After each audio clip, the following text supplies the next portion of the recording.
And we are facing, I would suggest, 3 years that will decide which way this goes.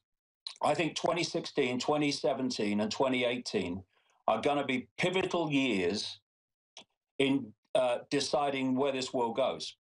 Because if we allow the system to go on, the agenda to go on unchecked, then by the end of 2018, 2019, we're going to be looking at something that's going to be very difficult to turn around. But if we start to awaken, and the great news, Alex, is that in greater and greater numbers, people are beginning to reassess the world and reassess themselves and reassess life. And what's giving me tremendous encouragement is where these people are coming from. They're coming from within the system now. That's my personal experience anyway. They're people who would never have questioned anything before. And then suddenly they're looking at it, and concepts that would have been totally alien to them a very short time ago are now starting to make sense. And, you know, I said many years ago, there's going to come a time when this agenda is going to have to break the surface. For people would not believe how long this has been going on. This is not a modern thing. This has been going on generation after generation after generation, as the ground has been prepared for this global fascist Orwellian state.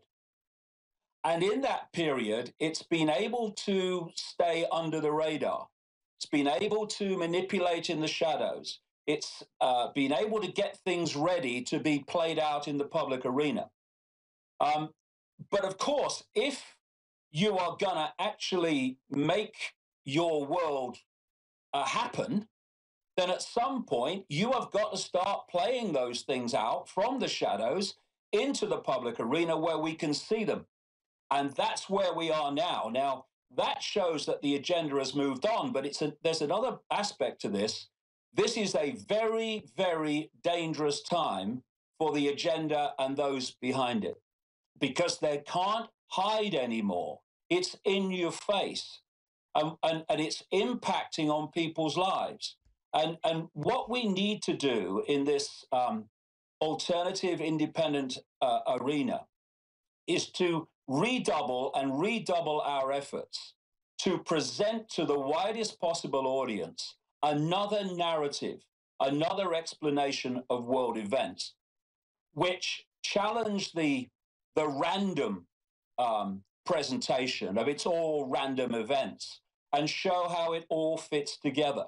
Show how 9/11 and what's happening in Syria, gun control laws and mass immigration out of the Middle East into Europe is all connected. They're all dominoes in the same line. And when people take the trouble to read or listen to this narrative, as I know from personal experience, it makes far more sense of the world than that it's all a random accident and and David, it goes further than that now. It's happening by chance. It goes further, as you know. Brzezinski writes books. Kissinger writes books.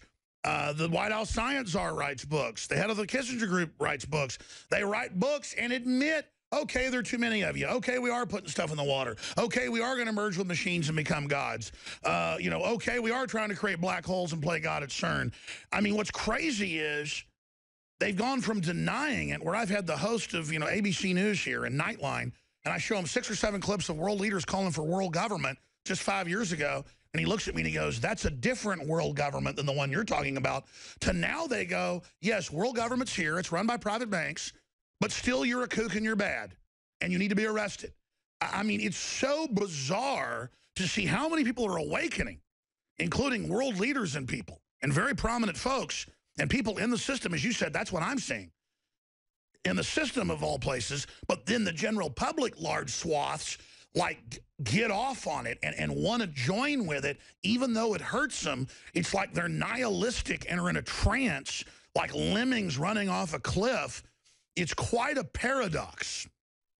Well, you know, I've just got a new book that's just come out. It's called Phantom Self. and the subtitle is "And How to Find the Real One." And what I show there is the scale of programming, perception programming, that starts when you leave the womb.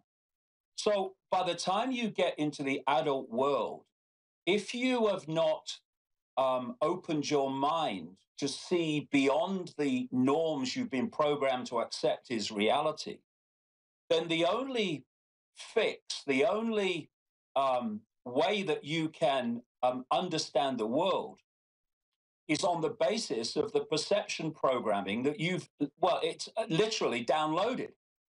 And so if you come out of the womb, you are then influenced by parents, not parents overwhelmingly that do it from a malevolent point of view. They have been programmed by going through the same system I'm just going to quickly describe, and thus they have taken on these perceptions of reality. And they then pass them on to the young child. And now, of course, at an earlier and earlier age, the state is getting control of children from the earlier and earlier ages. I mean, we've got a guy in the education establishment in Britain who a year or so ago called for children to start school at 2.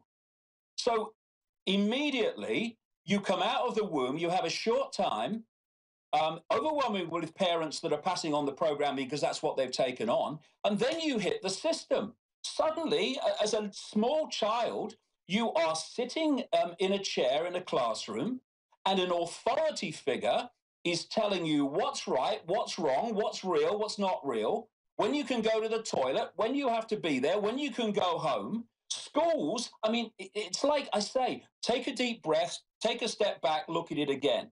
Schools are prisons for children, but they're worse than that. They are programming centers and prisons for children. And if you go further back and look at it, at least before, you might have different teachers, different ideas in school, but the new systems are dumbing them down. Physically, the IQ's going down, not just the education. They're openly scrambling the education, 2 + 2 = 5, to literally fry their brains. And it's not even different teachers now. It's globally UNESCO-approved UN curricula under treaty worldwide in over 90% of the schools on the planet, literally teaching them how to be mental midget, conformist morons who were never conscious and will accept whatever the new contradictory download is. Exactly. Well, Bill Gates is involved in that in America, and anything Bill Gates is in is the agenda. You look at everything that he's involved in. It's like a wish list for the agenda that he's funding through his foundation with his missus.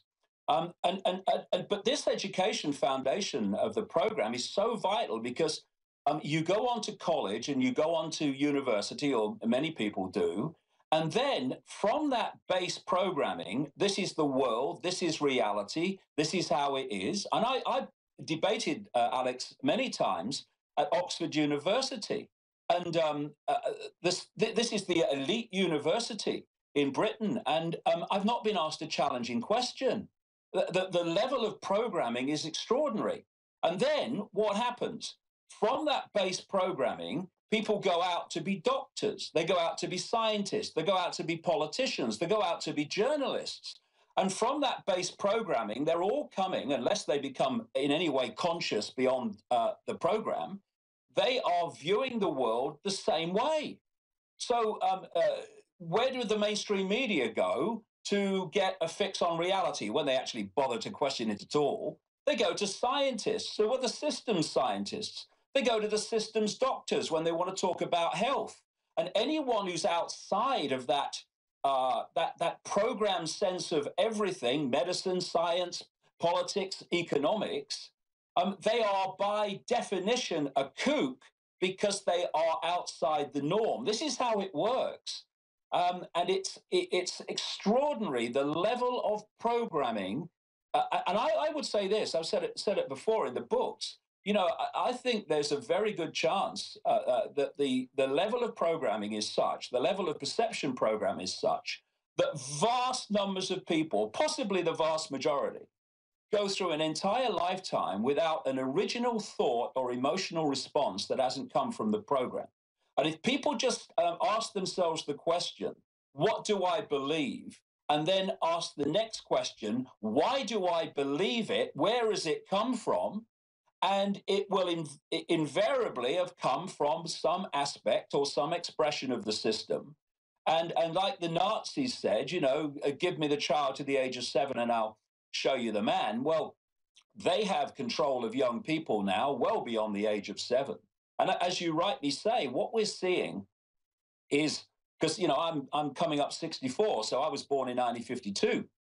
I remember the education system as it was in the 50s, and I've seen it change. This is why our generations are so pivotal in what's happening, because we have a point of reference before this got really, really extreme, and thus we can see how extreme it is. And what's happening with the education system is and again, because of what I said earlier. Oh, you can see where it's going. Oh, you can't be a cowboy or a native at Halloween. Let's just ban Halloween altogether, or ban paper bags, they're hateful, or ban the name boy or girl, or ban Lynch Hall because it's scary. And we all look at that and say, that's crazy. It's not. They're getting rid of all the words, just like George Orwell warned was the plan, to where we can't even communicate with these people, and they're going to grow up in a system where they have no bearing or no idea or even any sense. I mean, they could tell young people that women never had babies, say vaginally, and I think they would believe that cesarean section was the way babies were born, or that women never breastfed. I mean, in the world they're bringing in, they're basically looking at women like they're crazy now if they don't want to have a cesarean up front, or if they want to breastfeed, they act like it's weird. I mean, everything normal, everything natural is supposedly evil, because you're right, we're all in a giant prison. We're being forced into the physical matrix with the virtual reality helmets we're going to put on, and the Pentagon admits that's the plan. So why would insiders, David, who know where this really leads, want to be for this? Because they're promised they're going to be part of the power structure in the future? Well, there's a few things I'd like to say about what you just said. I think it's there's some points there to go with. But in terms of what you just asked, there is a major incentive for such people, in the sense of being frightened not to go with it. You know, if you've seen consequences for others of not going with something, then if your backbone is not made of steel, then you will go with something merely out of self-preservation. And then there's the other incentive that if you go with it, there are rewards for that. I'll tell you what, stay there, David. David Icke. DavidIcke.com's our guest, iconic author, researcher, outside the box. To delay a speaking visa, where I'm supposed to speak in a number of Australian cities in July, because they fear the information that I'm going to circulate. And Australia, I mean, there was an Australian politician said in Parliament, or a video I saw this week, he is saying Australia is in a pre-police state situation. I would take the pre away if you look at what's happening in Australia with a situation. So another take a breath, take a step back, look at it again, in which people are being denied benefits from the government if they don't have their children vaccinated according to the government's vaccination schedule. Now, if anyone wants a definition of a tyranny, then you know, give me one better than that. But what they don't want, because that's the lie, that's bringing in the system. They don't want the truth to challenge the lie. And the fact that they are frightened of me coming into their country and just talking about 3-4 events, when you know, I'm just one bloke, just shows the power of information. And I'm looking at that headline now. This is a point that I want to pick up from what you were talking about earlier. The number of people at the center of this global web who are doing this in full knowledge and awareness of what they're doing is very, very small. And they have to manipulate other people to play out their desires, their agenda, called government administrators and politicians and others. They have to manipulate people in uniform to impose their agenda once the laws have been passed by others. And they have to keep people in the dark of what is actually going on. And to do that, given there's 7 billion people in the world, you have to enlist, through manipulation and programming, large numbers of those people to police each other. An analogy I used many years ago is that people laugh at sheep because they, run from the sheepdog and follow the one in front. But humanity, in large numbers, has out-sheeped the sheep. At least the sheep need a sheepdog to keep them in line. Humans keep each other in line. And of course, that is the whole foundation of what's called political correctness, which is the insane seeking to silence the intelligence. Absolutely. The intelligent, in my view. And they're moving on every front. Go ahead. Yeah, exactly. And it's getting more and more extreme. When I read what's happening in United States universities, it's extraordinary. But what they're doing is recruiting the slaves to enslave the slaves. And this is what political correctness is. You start out here and you have debate. You have different views. You have people having access to different views and different information and having the right, oh my goodness me, they'll call the police, to make a decision on that information. And then political correctness is squeezing it in league with other situations until what's left is only the official version of everything, which is the lie. And what's amazing is that people who would otherwise say, oh yeah, freedom of speech, when someone says something they don't like, instead of saying, well, actually, I think that's wrong because, the response is always, ban them, silence them. And anyone who says that, and there's many on the left who say that, of course, all the time, don't tell me you are in favor of a free society. Don't tell me you believe in freedom, because you are a key part of the tyranny. Without people like you, the few in the background who are running the tyranny couldn't play the tyranny out. Wake up before you, in the end, become a victim of the tyranny, and so do your children and grandchildren. Well, David, that's absolutely right. And again, places like MSNBC and Salon now openly say, arrest Alex Jones, shut him up. They go, it's great that the IRS is harassing the Tea Party and Christian groups and veterans groups and auditing them. They're evil racists. They deserve to be shut down. They're not racist, but even if they were, they're on TV saying, let's persecute people, when they would have crucified Richard Nixon for doing 1/1000th of it. They're so totalitarian, but they call themselves liberal. And that's what I'm saying. We saw great tyranny move forward under the Republicans and Bush, but now under Obama, even liberal constitutional lawyers like Jonathan Turley say it's about triple what Bush did because he can get away with so much more. And again, we knew there was a clash of civilizations. You spoke about PNAC day one. I spoke about it even before 9/11, the clash of civilizations. But it doesn't mean it isn't real once they start it. And they're bringing in radical Wahhabist Sunnis backed by Saudi Arabia, who they allow to colonize the Middle East and Africa. They're now colonizing here. And we're told by the left now, in fact, a German mayor in the Green Party, after 35 women were raped in public, it translates in German to, they shouldn't dress like that, and it's their fault they got raped. And this is a big feminist liberal. So now feminists say Western men, where women were empowered, the best place in the world historically for women, that's bad. But radical Islam, sexual mutilation, Wahhabist cult garbage is allied with sickening, weird feminists who are now basically saying women of Germany are like hors d'oeuvres on the table for all these military-age men pouring in with fake passports. They're letting planes come into the U.S. No one is checked. That's CBS News, New York Daily News. I mean, even leftist publications are reporting that they don't even check the ID. But when I fly back into the U.S., they pull me in a room and interrogate me and tear through everything I've got for political reasons. I mean, it's so clear. Well, it might be a good point to get into this whole situation with migration into Europe, and also get back to this section that I'm presenting of the program. You see, people's beliefs in a world of programming are usually programs.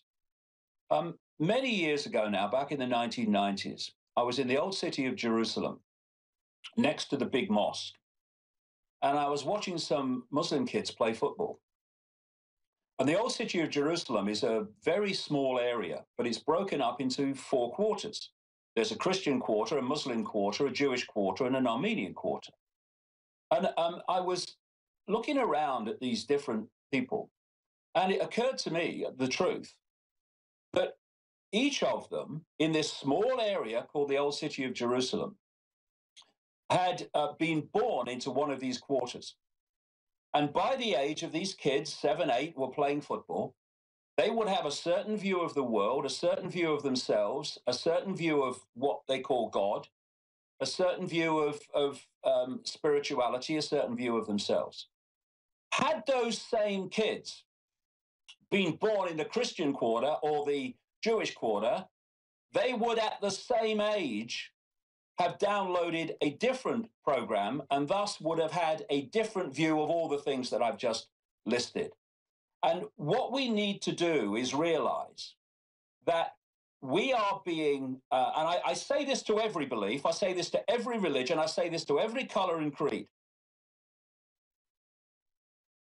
If you put your belief first, and the need for your belief to prevail first, then you are setting yourself up and your children up to be played off against other beliefs that put their beliefs first and think their beliefs must prevail first.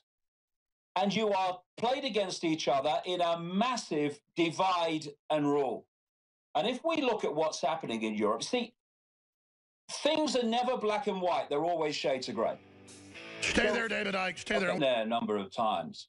Some of the nicest, most peaceful people you'll ever meet in your life. Some of the most friendly, some of the most courteous and decent people.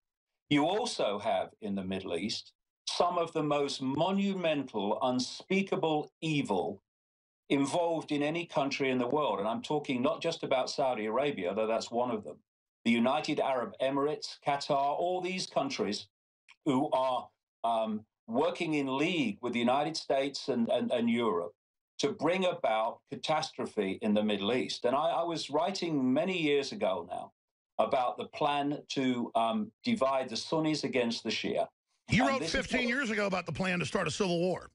Yeah, and this is what's happening.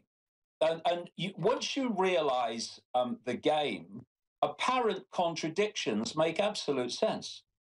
Because what you would think is the people like Cameron and Obama and all these other people who are condemning dictatorships, though they run them virtually, and violence, who say we must bomb Syria and Libya and Iraq to get rid of tyrants, are in bed with tyrants in Bahrain, in Saudi Arabia, and people go, I don't understand, that's hypocrisy, but it is hypocrisy if you've got a mind of your own and you're coming from a position of wanting a better world. But if you're coming from understanding the game, they are in bed with whoever is supporting the agenda that we're talking about. And so they will want to bomb Assad because they want rid of him. They wanted rid of Gaddafi and etc. And they actually, far from bombing, they are selling arms to Saudi Arabia, this truly evil place. I spent 8 weeks there back in the 70s in a thing to do with football. And I only lasted 8 weeks because I thought this place is so appalling. The way that people are treated is so appalling. The royal family here, we're not royal at all. They're fake royals. They just made it up.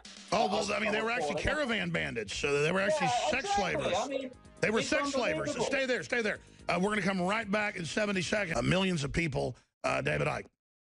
Yeah, I mean, the question is, why is it happening? I mean, if you research this conspiracy for not very long, you realize that it is like a room of dominoes in a line, and you push one domino down, and that creates the next domino to fall.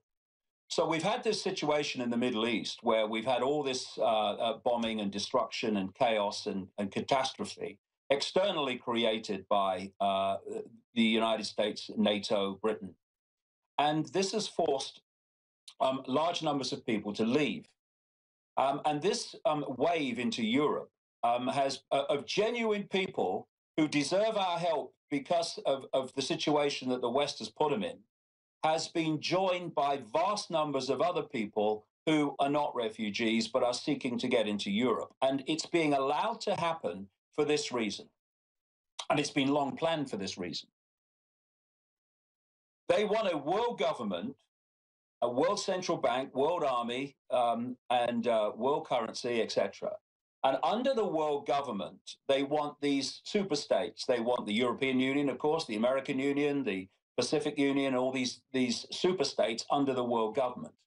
And these super states are designed not to be countries any longer, but to be broken up into regions, subordinate regions that are easy to control. You've talked about this in relation to the United States and North America, and it's planned for the world. Now, the biggest resistance to the breakup and ending of sovereignty is a sense of national identity, a sense of distinct culture. And what is happening, and has been happening for a long time, I mean, that's just before I mention this, it came out a few years ago that during the Blair administration, came out in documents and insiders speaking out, that they had set out to allow unfettered immigration into Britain, not to help the immigrants.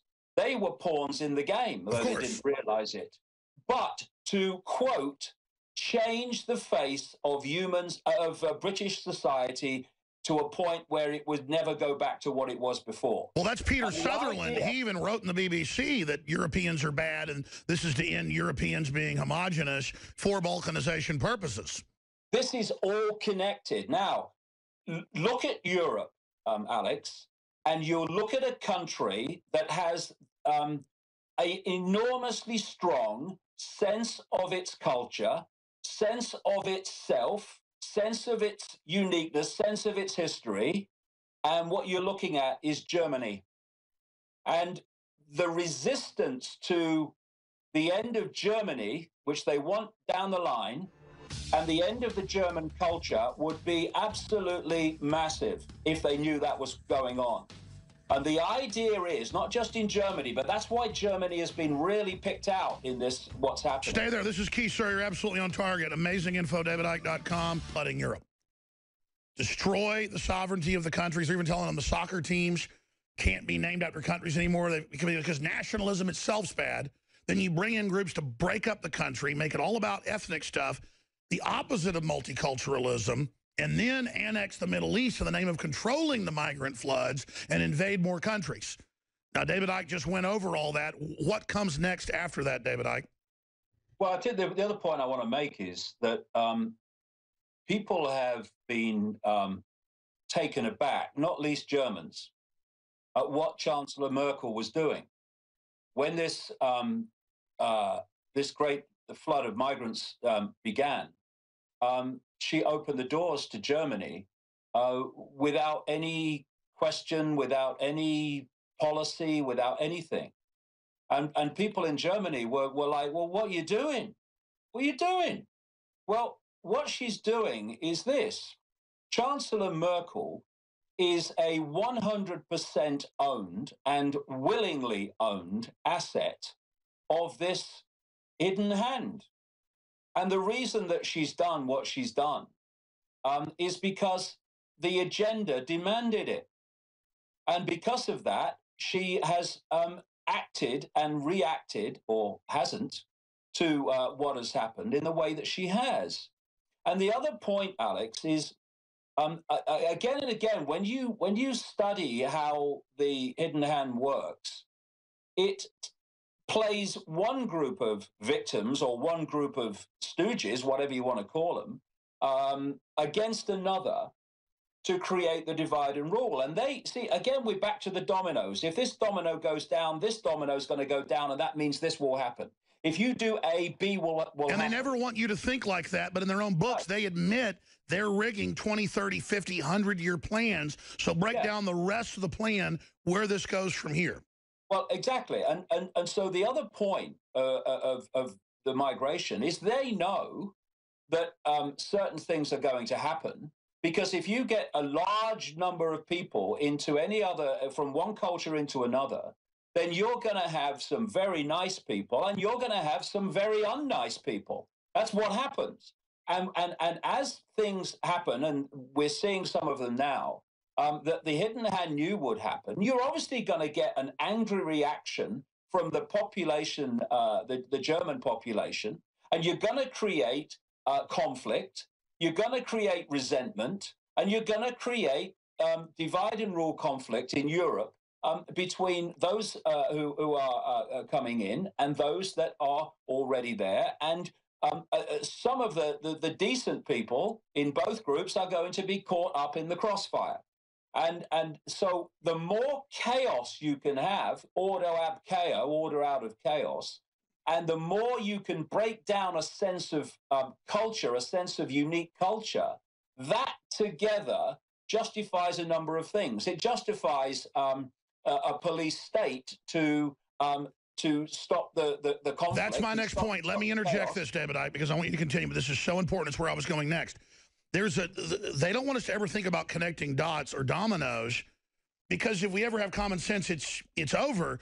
They bring in the radical Muslims, they let them attack, and then they say, we're going to take your free speech away across Europe because this happened, and arrest nationalists and arrest Le Pen in a response to them bringing them in, and the same European governments backed destabilizing the Middle East and are involved. So at every level, they're doing it. And then now they bring even more groups. And as we said, when they gave them thousands of Stinger missiles a few years ago, they have articles now in the London Independent going, oh, now they have Stinger missiles from the West, but then it talks about how they're fixing some of the old ones and might make them work. I love that one. Yeah. That one. I saw as that the cover story for them now shooting down the airliners. I mean, they're literally running it all. Our governments are, and they never get in trouble because none of the media will point out how ridiculous it is. David Icke, sorry, I'm ranting. It's a script, and you know, there are some journalists who are manipulating in full knowledge of what they're doing, but they're the minority. We're back to the program again. If you don't see how the dots connect, if you don't see how the dominoes fall onto the next domino, you can't see that it is pre-planned and has been planned to play out like this for a very, very long time, then, and you're a journalist, all you can see is dots. You can't see pictures. Let me expand on that. I've got to interrupt because it's so key. You're absolutely right.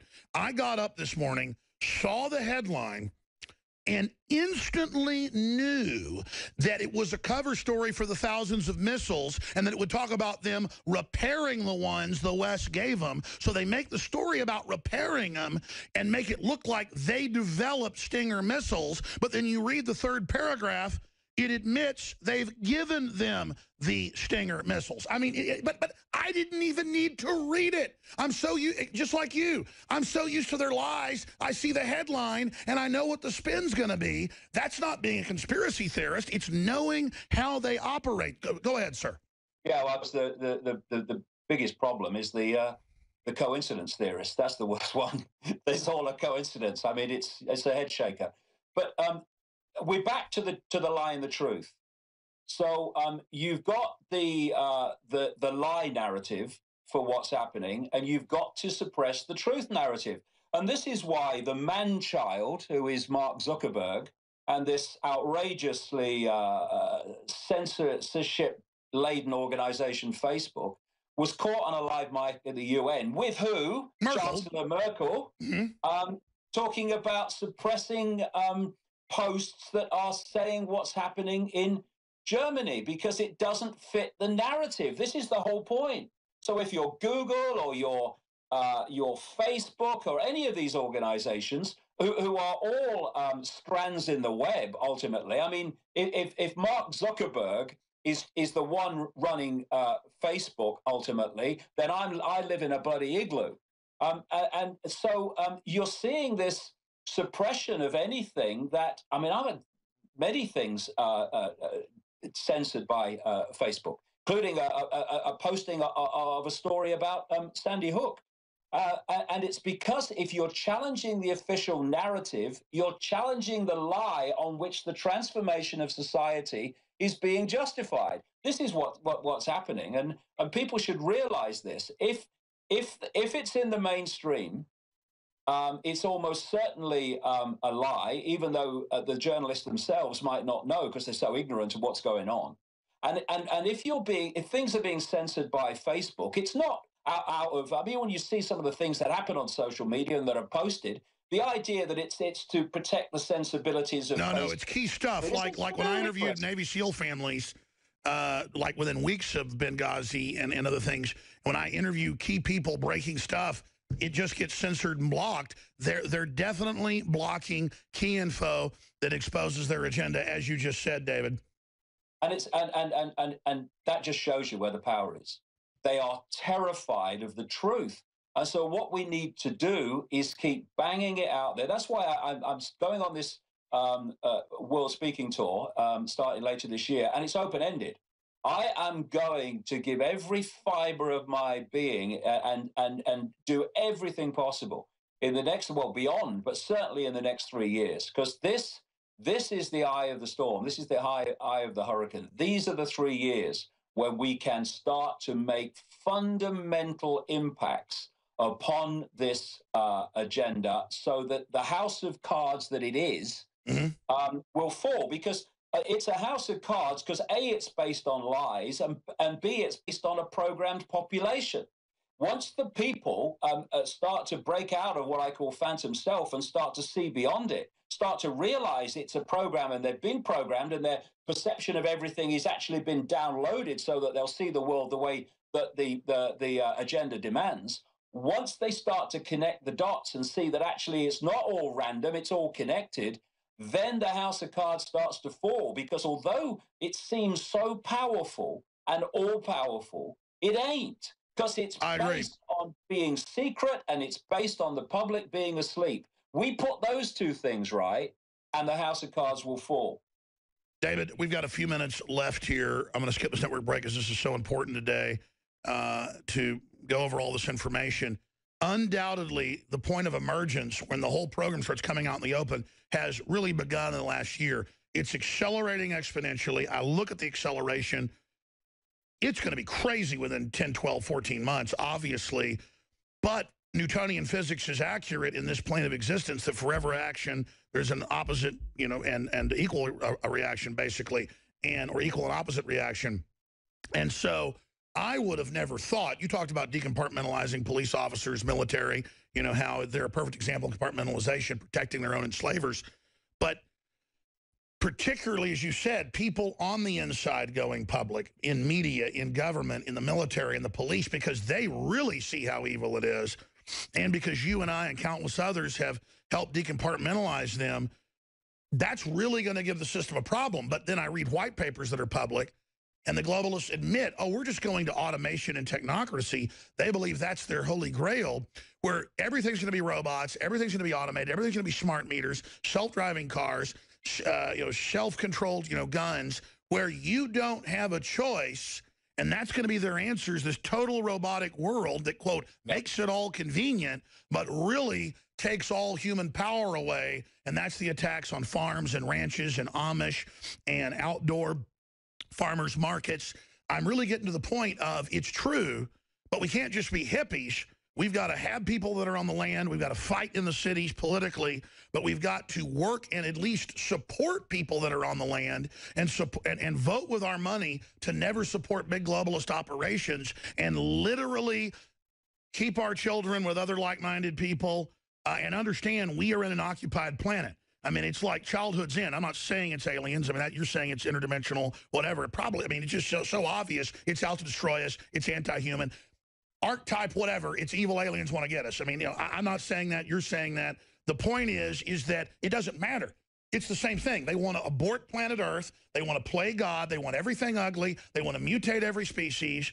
They might as well be, you know, whatever from the ninth dimension because they're that anti-human. The elites say they're a new species. They say they're splitting off from us. They say, I don't believe in God, but I'm about to become God, you know, if you're Ray Kurzweil. This is their big conferences. I know rich billionaires, as I'm sure you do. I know powerful Hollywood people, and they've come to me. In fact, I want to look at the camera and tell the viewers this and go back to David Icke. I'm talking to billionaires, Hollywood stars. You've heard a lot of them here on air, folks. I don't make this stuff up. I tell you, the Putin listens to the show, you know, watch it, and we'll let him get an interview. I tell you, Matt Drudge, listener, boom, he shows up. I mean, we don't, you know, Louis Farrakhan, huge listener. You're like, well, Louis Farrakhan, yeah, and he's changing. Wait till you see the interview. The point is that I talk to a lot of people, though, and they go, listen, I knew you 20 years ago or 15 years ago, and I thought some of what you're saying was true and liked you and thought you were funny. But listen, I've had elites come to me and say, if you want life extension or you want to be part of the breakaway civilization, you go along with the system and you shut up. And they get scared. They go, it's all real. And the head of a major media empire or the head of a major bank will go, you're damn right it's real. We're bringing in world government. We're going to reduce population. You better join the right team. And you stay away from that Alex Jones. I mean, they kind of take the mask off. And these people are scared. So David Icke, they've gotten to the point now, in Hollywood especially, because you see Kurt Russell going public and all these other people, they are going to folks and literally basically threatening their families, but then saying, or come get on the spaceship. And I'm not saying they don't say spaceship, but it's like the high-tech reservation. We've got the high-tech. We're going to be gods. You know, we're going to, I mean, you see it in the headlines. The elite are obsessed with living forever. World government. It's all out in the open now. And they're going to the big culture icons that could really change things. And they're telling them, and some of these icons say, I'm not going to join you. And they go, fine. But you keep your mouth shut or we'll kill you like we killed your daddy. And I'm going to leave it at that point with that famous group. But, I mean, that's how hardcore this has gotten, David. Go ahead. We got 6 minutes till break, and we'll let you go. Thank you for the time, sir. Right. Well, crikey, I could talk for hours now. What we're looking at is what I've called for years now the Hunger Games Society, where you've got a tiny elite of less than 1% that control everything, all politics, all government, all money, etc., world army. And you have a mass population that survive in servitude and in deprivation and in slavery. And I'm talking about people who this minute might call themselves well off, and it doesn't affect me. And in between those two is the strata of the police state, which is there to mercilessly, this is why they're recruiting more and more psychopaths, to mercilessly impose the will of the less than 1% upon the mass of human slaves. And a key part of this is the assimilation. And you've brought up the topic, transhumanism. Transhumanism, if you listen to people like Kurzweil, you are told that transhumanism, putting technology inside the body, what they're calling implantables, will make us superhuman. No, it won't. It will make us super robots. It will make us super subhuman. And so what is happening, and I go into this in The Phantom Self in some detail, and the chapter I write about this, I think, is the most important chapter I've ever written in any book. We're seeing what I call the totalitarian tiptoe of assimilating human minds into technology. It's one major stepping stone to this is what is now a global addiction to smartphone technology, where we're losing the young generation to. They admit it's rewiring the brain damaging. Yeah, exactly. I go into this in the book, and this is absolutely what is happening. it's rewiring the brain. It's dumbing down the brain. And there's perfect peer pressure to have social friends. They've got to be on it. So the human element lures you in to the dehumanization. But it's an addiction. If you are an alcoholic, who controls you? The alcohol. If you're a drug addict, who's the controller? The drug. If you are an addict of technology, who controls you? The technology. That's right. This is bringing the humans in and technology together. And they went from smartphones and they've now gone to what they call wearables. These are the Bluetooth in the ear. These are the Google Glass, and these are the Apple Watches. And the next stage, and they're pushing this along faster and faster because they have to get this done before enough people awaken to bring. And by the way, sir, as you said it before, they admitted it. They admit it's to take over our consciousness. It's basically a Holocaust. It's basically genocide. They say humans are crap. This new merger will be God. They're announcing they're going to end our world, and we're just sitting here with our thumbs in our you-know-whats. Well, we're probably on the smartphone. Well, I'm not, but a lot of people are on the smartphone while it's all happening. This guy, Ray Kurzweil, this Google executive who is the spokesman for Frankenstein, he has said that not too far into what we call the future, that most human thinking will be done from the cloud. And what he's referring to, although he won't tell you, of course, for obvious reasons, is something I've been writing about in the books for years. That is childhood's end. That is the MI6 writer. He admitted that was an allegory for the real plan to put us into a collective computer mind where we all die and join the Evermind. I can't believe what a cult of freaks these are, David. But that's what we're looking at is what I've been writing about for years, what I call the technological sub-reality. That's what he's calling the cloud. It's a Wi-Fi, if you like, a massive Wi-Fi cloud, a massive Wi-Fi technological sub-reality in the region of the planet that humans live in, which will It's a new dimension. It's an admitted new dimension where we can go and live in a false reality that also encroaches on the third dimension and gobbles up all of our data to cheat us and screw us and control us. It's literally a cloud of demonic locusts. It will be doing the thinking. And the chapter I write in Phantom Self is called Trans-Phantomism. And I call it that because I've talked about Phantom Self and I am my name, I'm my life story, I'm my color, I'm my race, I'm my religion. No, your infinite awareness having that experience. And it's taken even that level of the program, what I call Phantom Self, it's designed to take it into a whole new level of thought and perception control. And so we need to get our asses in gear in 16, 17 and 18, and start to realize that this has to be the focus of our lives because our lives won't exist as they do now. David, this is incredible. Stay right there. You got me so excited. Do 3 more minutes on the other side to finish up on how you say we get out of this, because what you're laying out is admitted scientific fact that they're taking away our senses that are meant to experience the world by our spirit, by our soul, by the energy. They're removing us into those where the soul's actually all by itself now, being artificially programmed from without. This is obviously enslaving us, physically hurting us, and is basically demonic possession through the computer. And then they admit that's their plan. That what we've created with the internet and Wi-Fi and these broadcasts is creating a new universe, a new world that is absorbing this world and marking everything and then putting it into its artificial system so it can artificially map it, track it, control it, predict the future. And I was told by NSA whistleblowers in person, literally in parking garages and stuff, people would come to me at events or where I worked. I had no idea how dangerous it was at the time. And of course, you've seen a lot of NSA folks on here since, former director of technicals and many others. I mean, And they would tell me, this is like 18 years ago, Alex, there's microphones in the Scientific Atlantic things and cameras. And I'd tear it open on air and it'd be there and I'd get death threats. I mean, on Access TV, I'd tear it open and everyone was seeing the camera and the microphone, 18 years ago. And then they would say, it's to predict the future, Alex, so then decisions can be given to key leaders to position themselves to take over markets. But also, once we can predict the future, we can steer the future. They're controlling the future. And these, I mean, and then these guys would get in their $100,000 Mercedes in the parking garage scared, and drive off. These were guys that were in the system who were freaked out.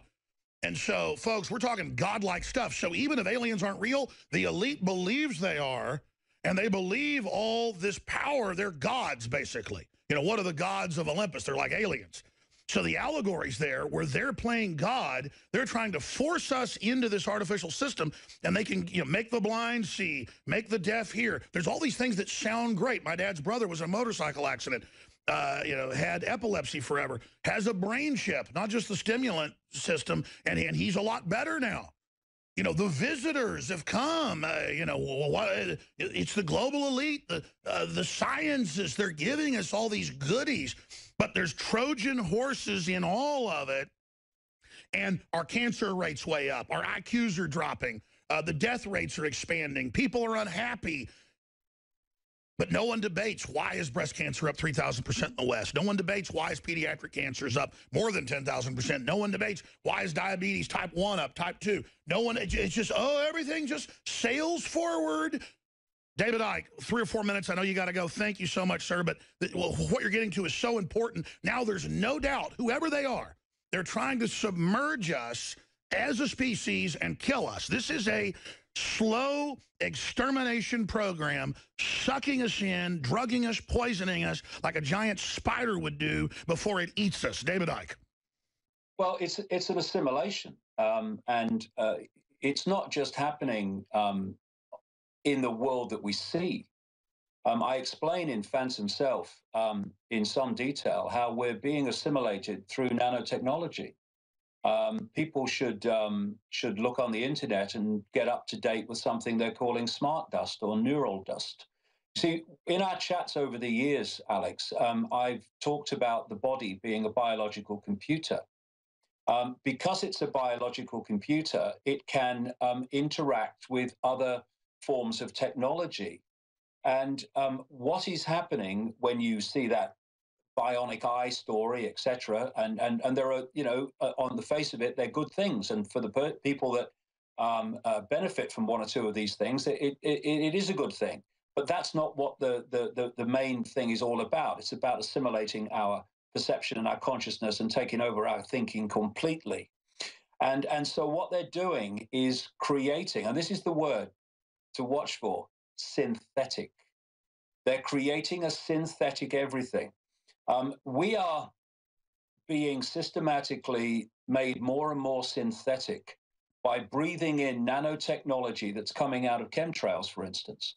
And nanotechnology is not only affecting humans, it's affecting the environment. They're now developing synthetic cells. They're now developing synthetic blood. This is the thing, synthetic. It's creating a new human, which is not like humans were before. They're turning us into replicants. They see us as their property, and then when we break free and become real humans again, because we were always real, they basically send out their cultural Blade Runners to kill us. They're throwing it in our face. Yeah, and so, if people want to stop this, then they first have to reject completely transhumanism. I mean, it's a simple question for people with half a brain. Why would an elite that has spent so much time controlling humans and suppressing humans and limiting humans want to make us superhuman? I mean, hello? What they want to do is to make us beyond human, to become synthetic computer terminals on their technologically generated web. And I've talked to you before about the plan is, and I think it's already there personally, to make the internet conscious. And what are they talking about, Alex? I mean, we must have another... Google admits 16 years ago, 17 years ago when they were founded, that this was declassified by the company themselves last year to Wired, that they have been trying to build a super brain that is AI from the start to then control humans by manipulating their data and merge with us. It is a takeover organ. Sorry, go ahead. Yeah, this is the point. This is where I was going. And I go into this in Phantom Self in some detail, like I say. We keep being told, Alex, all the time, you've just mentioned it, AI, artificial intelligence this, artificial intelligence that, artificial intelligence will take over this. We'll have smart cities run by artificial intelligence. We'll have cars run by artificial intelligence. But this is the question, which I answer in the book. What is that artificial intelligence? What is it? What controls it? I would suggest very strongly, and I produce evidence in the book, that this artificial intelligence is this non-human force that's been manipulating humanity for a very long time. Yeah, they're building the grid to take over. Well, if I was advanced aliens, this is what I would do. Alex, they're building the vehicle, they're building the technological vehicles for this artificial intelligence, i.e. not human intelligence, to take over the whole shebang, including the human mind. And they have us pay for it, and they have us build it, and then the military step back, turn off all their systems, spike human training for combat so humans can't even resist. Everything goes robots, and then it seizes control. And whether it's aliens from deep space or another galaxy or another dimension or an artificially AI supercomputer, it doesn't matter because the elite are psychos and they run the machine regardless. Anyway, whatever it is, you can smell it's not of this world. I would say the artificial intelligence I'm talking about runs the elite. Through their genetic codes. Yeah, they're just pawns in the game as well. They just don't think that. They don't think they are. They're the original biological androids. Yeah, they're just vehicles. They're also vehicles for this artificial intelligence I'm talking about. So this is what we're looking at, and this is why I say, Alex, that 16, 17, 18 are so absolutely vital. Is because they are now going to try to go into overdrive and steroid states to bring in this assimilation through the transhumanism as fast as possible. I mean, you know, so I mean, this is just talking about chips, but there's a story on my website today that I came across. We have some sausages in this country called Richmond sausages, right? Richmond sausages are now giving away chips, tracking chips with their sausages, because they think it's a good play on words partly, to put for children to put on their toys. And it's the most blatant conditioning and preparation for young people and kids today to find chipping humans to be perfectly, well, this is the way things are, perfectly natural. It's absolutely extraordinary. And even if it's unnatural up front, they just do it in an artificial environment, as you said last hour, until they just accept it because it's targeting them, not us. Here's an example. 8 years ago, I was sent a textbook. I showed it many times on air. It's somewhere here around the office. And it's one of the major textbooks used by sixth graders in science across the United States. Millions and millions of children use it every year. And it said, the Department of Energy in 1992 launched a program with a Nobel Prize winner to save the Earth from ozone depletion and to spray sunscreen over the Earth. And it's added to the jet turbines with different compounds to protect the Earth.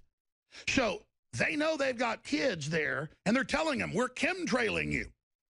Then they have shows on TV, you know, interviewing kooks who talk about fake chemtrails to make it look dumb, but to the kids in government-approved textbook, they just admit it. You see the different downloads. We're in an earlier download, so we're kept in a paradigm. Here's an example.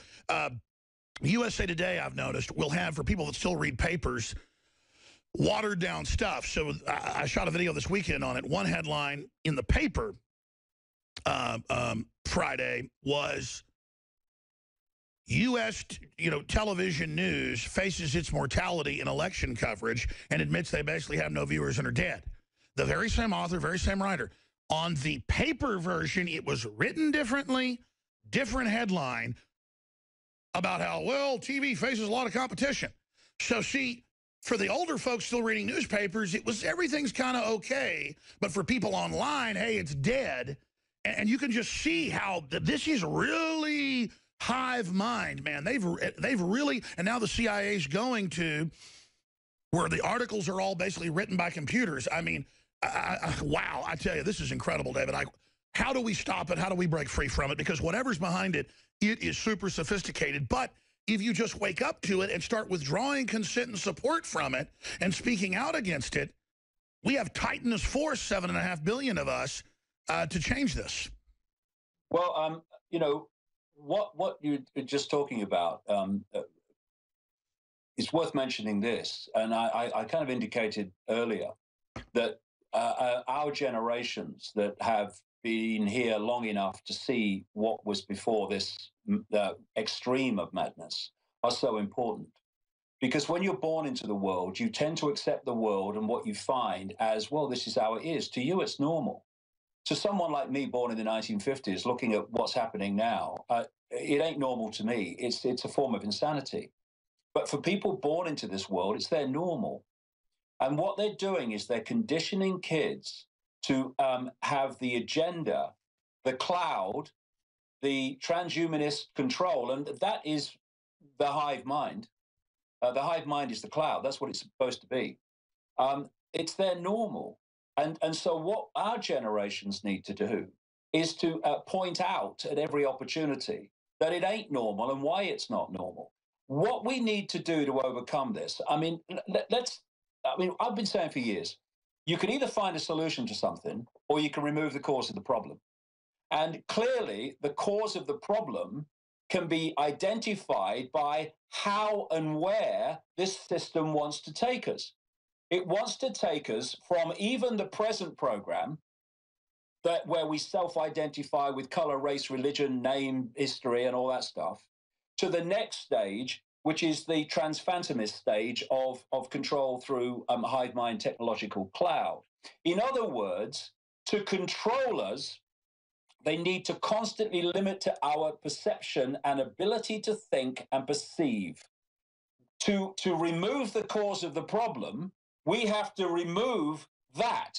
And to do that, we need another self-identity to go beyond phantom self, never mind trans-phantom self, and see and realize what we really are. We are awareness, a state of being aware. Forget bodies, forget form, forget it all. We are consciousness with a wicked force trying to literally strangle us and put a hood over our head and enslave us, absolutely shutting off the universe from us and free will. It's claustrophobic to feel the spirit of this enemy. They are hijacking our point of attention. You can be the ocean. You can open your mind to awareness, insight, inspiration that is literally infinite. And when you do that, you look at this world and it is an open book. Or you can disconnect from the ocean, which is what all this is about, and become the droplet, disconnected from the ocean. When you put the droplet back in the ocean, where does the droplet end and the ocean start? It's all one ocean, all one. And look at how they're trying to end families, make us all by ourselves. Yeah, but if you pull the droplet out of the ocean, you isolate it. And suddenly people in that state, and that's most people because of the programming, instead of getting their insight, their inspiration, their intuitive knowing, they're seeing through the lies from higher forms or levels of their own awareness, not some alien in a spaceship, their own awareness.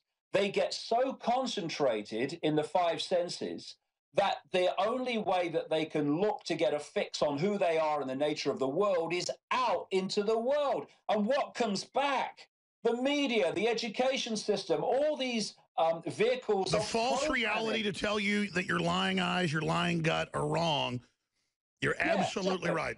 Exactly. And the point being that if we're going to get out of this, and we are, but it's a massive challenge, is we've got to reverse that that process of going into more and more narrow bands of perception, awareness, and possibility to coming out to our true self. And that is to say that I'm not, who are you? Who are you? I'm David Icke, born in Leicester in 1952. I was a footballer, then I did this, then I did that. No, that's my experience. Who am I? Who are you? Who is everyone? Infinite awareness having an experience. But what the game is, and transphantomism, transhumanism is the big next stage of the game, almost the end game, is to so isolate our point of attention within this reality that we can access no other point of assessment. A total prison for the soul. Prison for the mind. DavidIcke.com. David, thank you so much. Look forward to your world.